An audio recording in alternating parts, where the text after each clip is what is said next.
Hello, and welcome to Purview, a show about cat care and the feline lifestyle.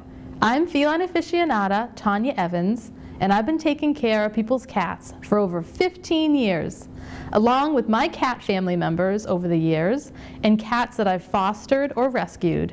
That's a lot of kitties. I have a special place in my heart for senior and special needs felines, and a love for all things cat. So cat lovers, sit back and enjoy a show for you. Today's episode is about diabetic cats. What would you do if your cat was diagnosed with diabetes? This segment will explore what diabetes in felines is, how it's treated, and you'll meet a local cat who lives a perfectly pampered life as a diabetic cat. Meet Bear, a 12-year-old Russian blue. He walks, meows, eats, and plays like a normal cat. He looks like a normal cat, but Bear has type 2 diabetes, a common feline disease that affects approximately 800,000 cats in the U.S. Veterinary treatment and a few changes in diet and home care can help save the lives of cats affected with the disease, and some cats can even go into remission. Cat diabetes is on the rise, much like a human population diabetes, probably because cats are becoming indoor cats, they're sedentary, they're becoming obese, they're eating higher carbohydrate foods, and all of that contributes to them getting diabetic. Symptoms can vary from cat to cat, but often include drinking extra water, increased urination, and an increase in hunger. Diabetes is basically too much sugar in the bloodstream, and it happens when insulin, the hormone that tells the blood sugar to go into the cells, is either decreased or the cells don't listen to the insulin. So the blood sugar, the sugar builds up in the blood, and the cells become starved because they can't get the sugar that they need to eat. Bear lives with cat guardian Kevin Conti in Kingston, Massachusetts. One day, Bear's family noticed that he was drinking lots of water and gaining too much weight. After a blood glucose test at the veterinary office, Bear was diagnosed with diabetes. He was drinking lots of water and he was gaining too much weight, and so we took him to see Dr. Averill and Dr. Cassandra Kelly and at the cat clinic, and so now we draw his blood every few months. We have a lot of cats that present to us with owners complaining about an increase in their thirst or an increase in their urinations. Sometimes the problem has gotten so bad that the cat is not always using their litter box. They have to urinate so often that they've chosen maybe a second spot other than their litter box, and then the owner comes in complaining that the cat is no longer using their litter box consistently. Sometimes we'll just see a generalized weight loss or a lethargy, but sometimes we'll catch it just on routine blood work. We'll have a cat that comes in for his annual exam, and we'll take a look at some routine blood work, and we'll notice that they have a higher than normal blood sugar. Treating diabetic cats consists of 3 main home care changes: special diet, giving insulin, and home monitoring. The first and easiest change Kitty will notice is in their daily diet. Changing the cat's regular kibble for a delicious, low-carb, high-protein alternative will rest the pancreas, as it will have less sugar to deal with. The best results occur when cats eat canned food. These cats have a higher rate of remission from diabetes. So there does seem to be a breakdown in the cells of the pancreas that produce the insulin. These are called beta cells.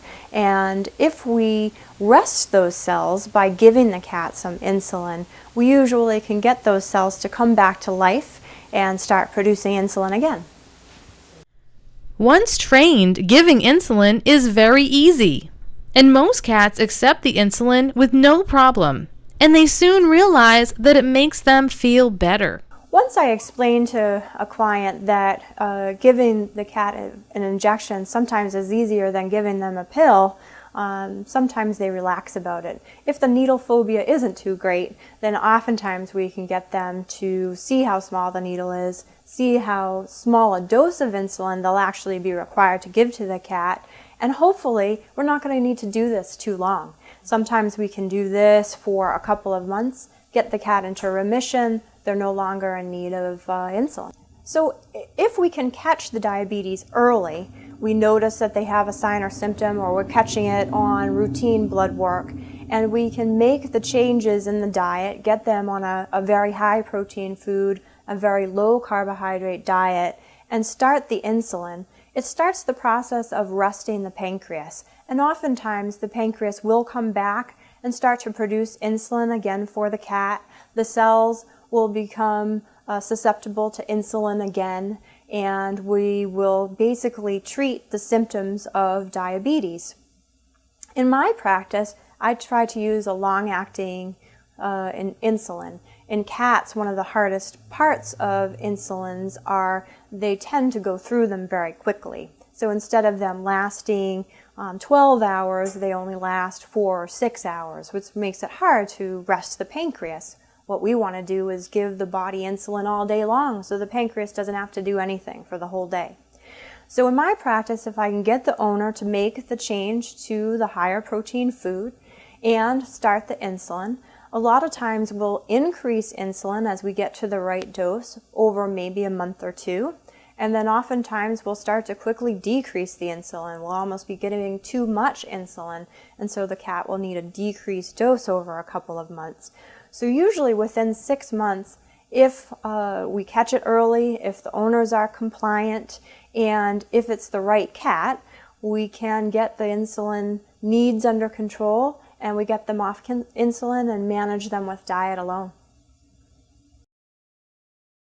According to Dr. Plotnick from Manhattan Cats Cat Hospital, the future for cats with diabetes looks promising.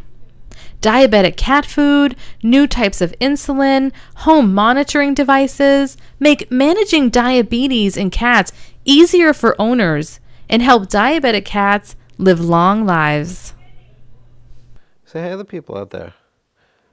Tell them you're going to live a long time because we take care of you. You like sitting in the sun, hanging out with his brothers and sisters, and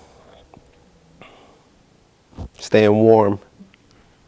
I think that the process of being treated for diabetes is not that hard. Many cats don't even notice that their owner is giving them an injection, specifically if the owner is giving the injection while they're feeding them some yummy food. Many cats enjoy their new diet of a higher protein diet or canned food as opposed to their dry food. So I guess there are some challenges to treating them. They do have to come to the vets and get checked out once in a while, which most cats don't find ideal. Also, some cats really enjoy their dry food diet. I'm not sure why, but they get really used to it and they don't want to switch over to canned food, and that makes it a little bit harder probably for them. But the quality of life otherwise, once we get them so they don't have symptoms anymore, I think they feel quite good. And again, oftentimes if we can get them to go into remission, they don't know that they even have a disease at that point. Okay, let's go for a walk.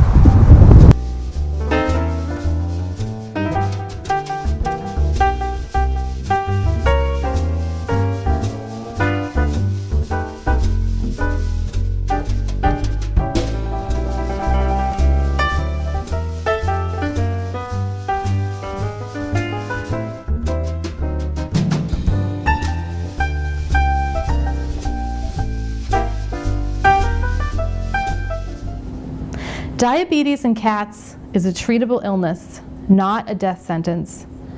I hope you'll be inspired to learn more about diabetes in cats by talking with your veterinarian.